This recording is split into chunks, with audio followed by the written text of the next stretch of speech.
I don't want to paint a difficult or a gloomy picture today. It's fantastic. All of you chiefs there, tell the truth. You do sit behind that desk and you do think, this is fantastic. At some point in your career that you decided this is what you wanted to do. Not necessarily when you started, but at some point. And you think, I've made it, it's fantastic. You haven't. You've just started. You haven't made it at all. And the reality will hit you very quickly. This is the beginning of a journey. And you've got two major responsibilities. You've got to uphold the traditions of the service, its history, the legacy and the pride of that service.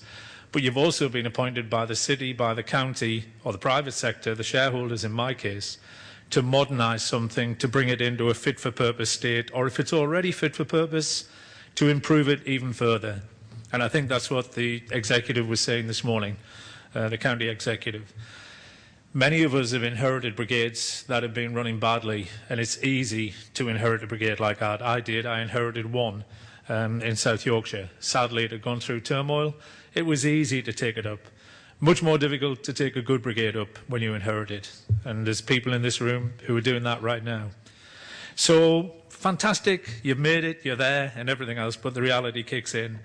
And you've got the heritage to protect, but you've got to hand the brigade over in a better condition than when you were given it. So that's the trick. That's what you aspire to.